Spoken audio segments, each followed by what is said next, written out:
This evening, City Hall is falling down and there's no money to fix it. Government expects more efficient public project coordination later this year. CARICOM heads of government host annual meeting. In the region, in Jamaica, acting Chief Justice questions lack of resources. And internationally, newly released phone comes with an electronic nose.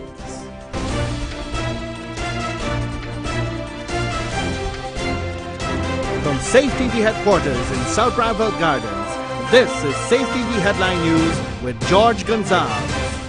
Today is Tuesday, February the 27th, 2018, and this edition of Headline News is now being streamed live on our YouTube channel.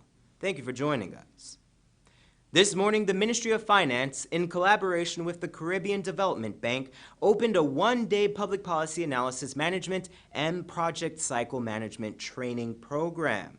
Here's more. Minister of State Joseph Harmon said that government foresees a significant improvement in the completion of public sector projects in 2018.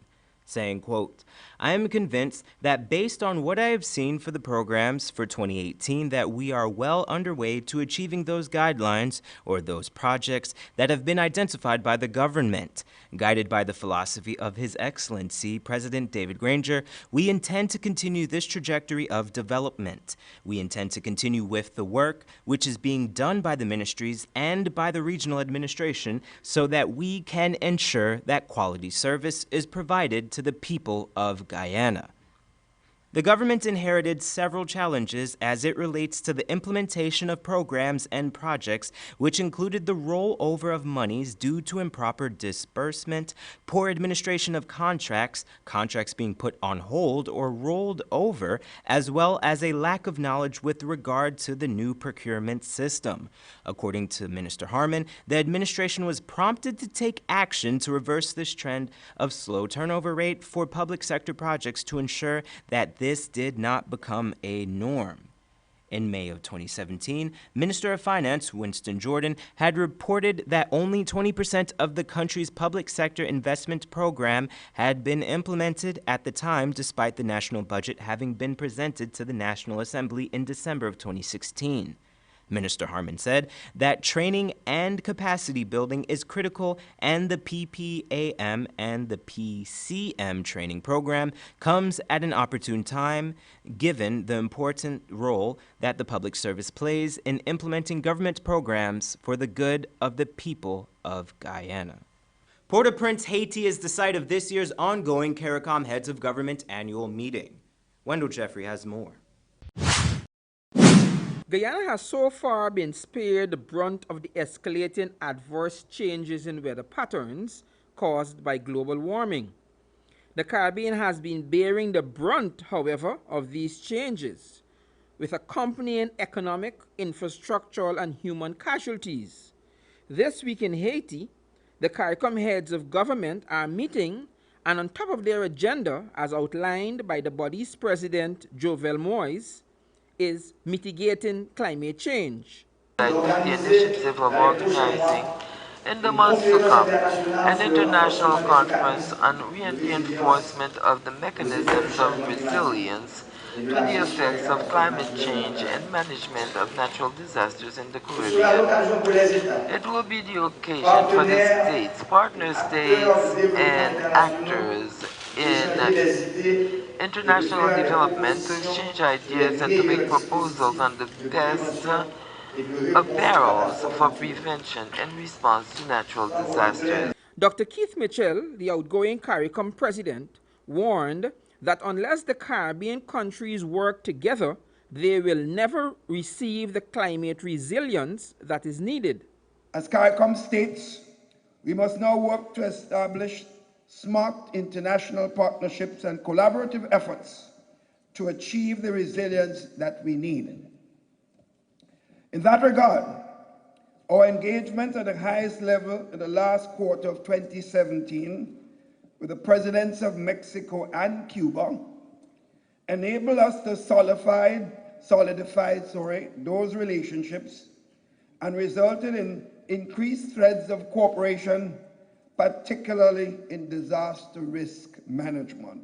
Minister of Foreign Affairs Carl Greenidge is in Haiti representing President David Granger for the heads of government meeting.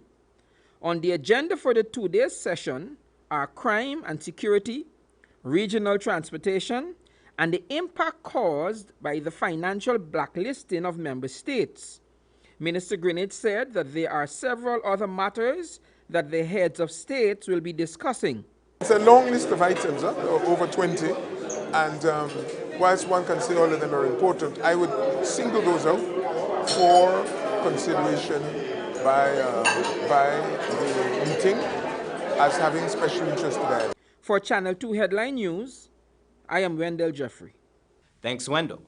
The National Insurance Scheme, or NIS, says that the contributions for retrenched sugar workers are up to date. Bibi Backus has more.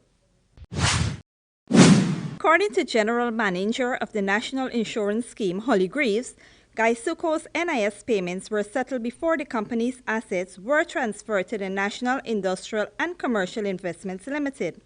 Some of the persons laid off by the Sugar Corporation were a few years from receiving their benefits. Greaves said that there are ways they can make those additional contributions. For the persons who used to work at GUYANA, they can still continue contributing to NIS by using our voluntary contributory system. We have persons, if they go into another form of employment, they could also register as a self-employed person. But you can also register as a voluntary insured person and pay. For more information on how to do this, visit the nearest NIS building or utilize their live chat. The live chat provides instant response to queries on the agency's website, nis.gov.gy.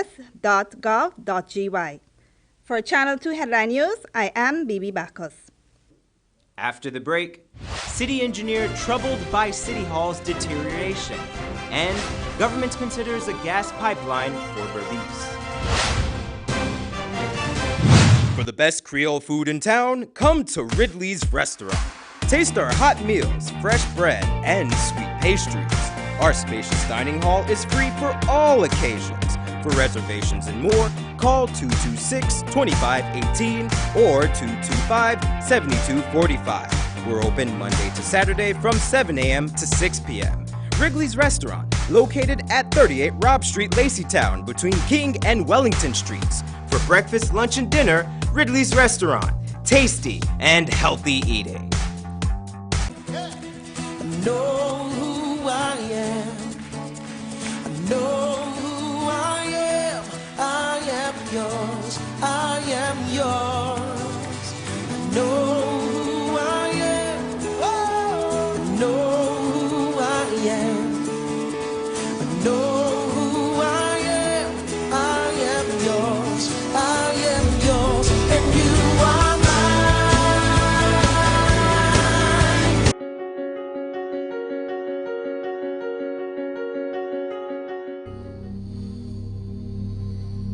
Place is really hot. What's wrong with your AC? It's not working. Well, we wouldn't be able to continue this meeting anymore because this place is extremely hot. Wait, please don't go. Here's a company you can call to get your AC fixed. Action Cool. Honey, what's dinner? I had a hard day. I'm sorry you had a hard day, but guess what, babes? I didn't cook today because the stove is not working. Having trouble at home or at the office? Then call the professionals at Action Cool. Our fully trained technical team have the skills and experience in repairs of all air-conditioned units, refrigerators, gas stoves, washing machines, and a whole lot more. For further information, visit us at 86 Hill and Princess Street, Mandela Avenue, Georgetown, or call us on telephone number 225-7867.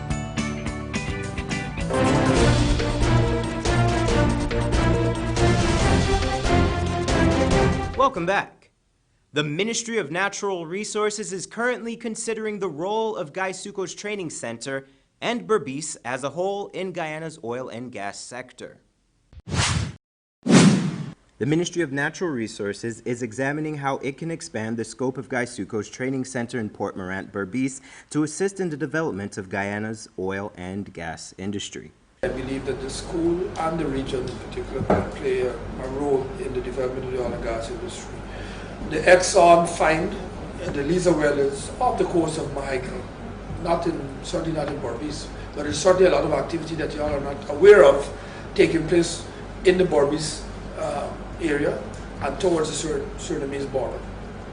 And we expect that some companies will start to drill. We've been doing some seismic work there, and so we are looking at the possibilities and the prospects of Berbice becoming a part of this industry. Beyond providing trained individuals for the petroleum industry, Berbice is one of the locations considered for the landing of a proposed natural gas line from the Liza Reservoir. One of the things we're looking at is, one, bringing the gas pipeline on shore here. I'm not saying that that's definite, but Berbice certainly is on the list because we have discovered a quantity of natural gas along with the oil. And government is exploring the possibility of bringing this gas by pipeline. It's 120 miles offshore. If we bring it onshore, certainly Berbice is one of the places that we're looking at, where we could locate, not only land the pipeline, but locate the generation sets to feed the grid. The operation of such infrastructure will require a large team of workers with specialized knowledge that this and other government training centers may be able to provide prospective workers of the oil and gas industry. But with the date of first oil rapidly approaching in 2020, many are waiting with bated breath for the full institution of such programs. An intelligence-led operation today by ranks of the Guyana Police Force has resulted in the arrest of a Siparuta village quarantine Berbice farmer for unlawful possession of a firearm and ammunition. At about 11:20 a.m., the ranks found hidden in a suitcase under the farmer's bed an unlicensed single-barrel 12-gauge shotgun and 50 live matching cartridges. The 39-year-old suspect is being processed for court. City engineer declares that City Hall is almost uninhabitable. Wendell Jeffrey tells us more in this report. It has been a very long time since the City Hall has received any substantial infrastructural repairs.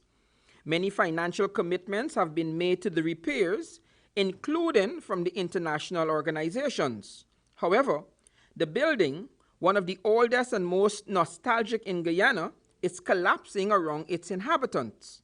Kaicho News is reporting that at a recently held statutory meeting of the council, Town Clerk Royston King informed the councillors that they have been warned that the building is becoming uninhabitable. Last week, a part of the Regent Street side of the building fell off. Town Clerk King is quoted as saying, "The building is in a state that we can no longer continue." King said that a piece of canvas in the roof is all that is preventing storm waters from coming through the ceiling and into the building. However, Mayor Patricia Chase Green is saying that the council has no money to move out. "I am being frank, we cannot afford it," Green said. She also said that the $1 million that would be charged for rent can be used to buy their own building. The town clerk and the mayor both highlighted the quandary that the council faces. King is saying that they have to move, while Green is saying that if they move, the building will deteriorate more rapidly.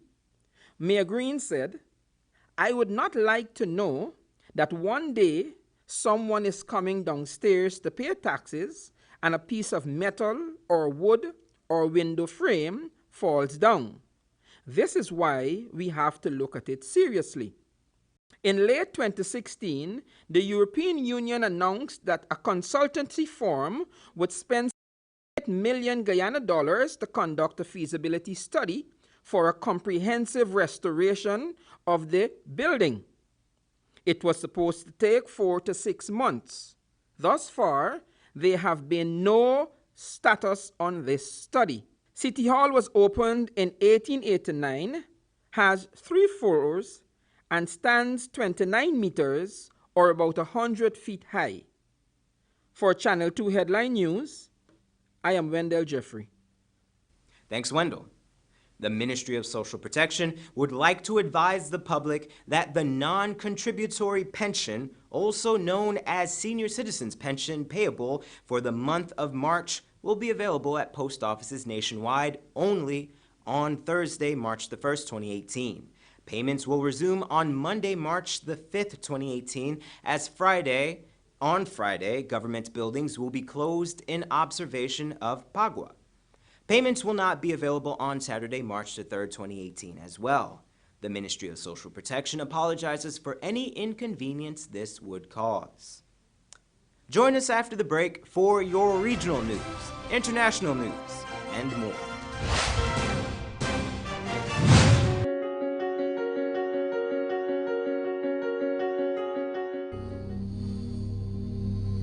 This place is really hot. What's wrong with your AC? It's not working. Well, we wouldn't be able to continue this meeting anymore because this place is extremely hot. Wait, please don't go. Here's a company you can call to get your AC fixed. Action Cool. Honey, what's dinner? I had a hard day. I'm sorry you had a hard day, but guess what, babes? I didn't cook today because the stove is not working. Having trouble at home or at the office? Then call the professionals at Action Cool. Our fully trained technical team have the skills and experience in repairs of all air-conditioned units, refrigerators, gas stoves, washing machines, and a whole lot more. For further information, visit us at 86 Hill and Princess Street, Mandela Avenue, Georgetown, or call us on telephone number 225-7867.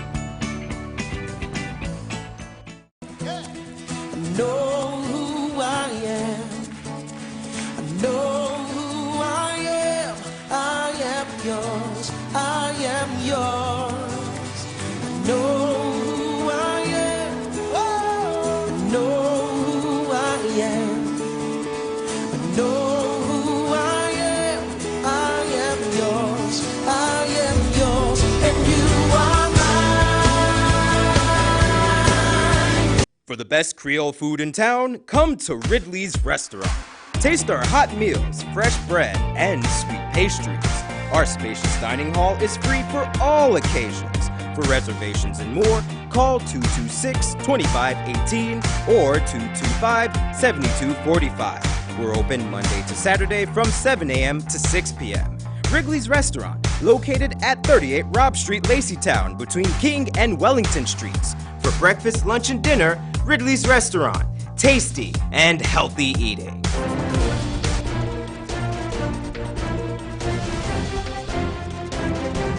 Welcome back. And we now take a look at the region. In Jamaica, Acting Chief Justice questions the lack of resources in the nation's judicial system. TVJ Primetime News has that story.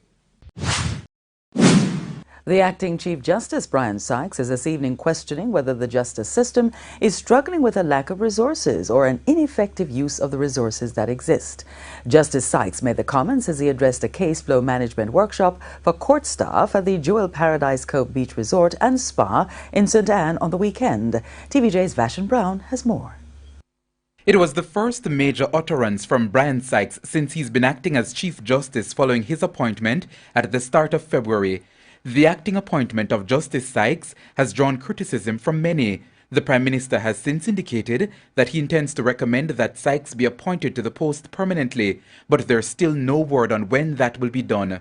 Speaking at a function on the weekend, Justice Sykes says oftentimes the cry coming from the court is that there is a need for more resources, but he questioned whether the need is for human or material resources or a need to better use the resources already in place. Because oftentimes when we hear of backlog, we tend to think of throwing more bodies at it. And sometimes it may very well be that what we need to do is to utilize the existing resources that we have in a more efficient manner.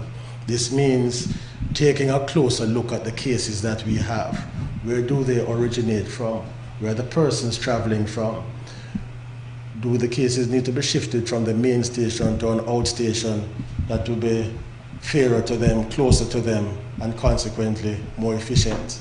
Justice Sykes also points out that with planning and data collection in the courts, there will be implications for judges. The data that is being collected, the software can track objectively the performance of individual judges. He says that the individual efficiency of judges can now be tracked, looking at how long it takes from end of submissions to delivery of judgments. This, he notes, will affect the management of human resources by court administrators. Justice Sykes also states that the judge is not just a person who has knowledge of the law and evidence, but is also a manager of resources. The days of long-winded advocacy are over. Talking for the sake of talking, but because they have the ability to speak. They are over. Lengthy, unnecessary cross-examinations. Over. Vashon Brown, TVJ News.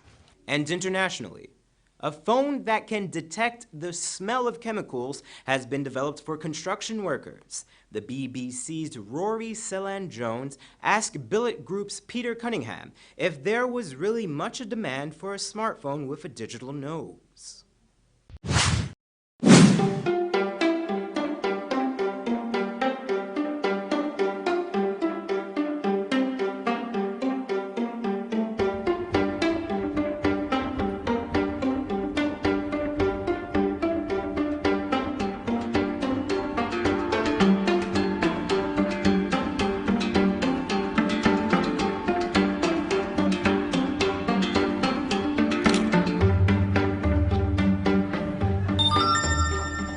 The key feature, however, is that this is the smelly phone, by which I mean its air quality monitor can detect noxious, unpleasant, possibly harmful in the long term smells in confined spaces. Things like super glue or paint thinner. So Pete, let's give this a go. So let's try it with the super glue. Take off the lid, put it near it. Oh, it's gone way up now. And there it is. It's detected the super glue. So Pete, what is the market for this? Why are you convinced that people want a phone that can smell? So what the phone's doing is it's monitoring the levels of volatile organic compounds in the atmosphere. So if you think about a carpenter who's perhaps working in a workshop without any ventilation, he could be using paints, glues, other solvents, and what the phone's going to be doing is monitoring the air every 30 seconds, and when the air quality reaches an unhealthy level, it will alert the user. We've got the iPhone 10, we've probably got the Samsung Galaxy S9. Is there a niche for this little phone? We're working in an industry where there's billions of phones sold. We're focusing on delivering products that are fit for purpose. All of those phones that you mentioned, you only have to walk out of here, you'll see most of them with a broken screen. When we're designing our products, we drop them 26 times onto concrete from 1.8 meters. So again, it's about focusing on the features and making a product fit for purpose for those kind of users. We're seeing British phone makers disappear almost by the week right now. Are you still going to be around in a few years' time? I think we're the only guys around at the moment, but we're going from strength to strength. You know, the business is growing very, very quickly. And I think, again, that comes back to the fact that we focus so heavily on understanding our customers and designing products that are right for them. And now for your 7-day weather forecast.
reminder of this month's bridge retraction schedule and today's foreign currency exchange rates.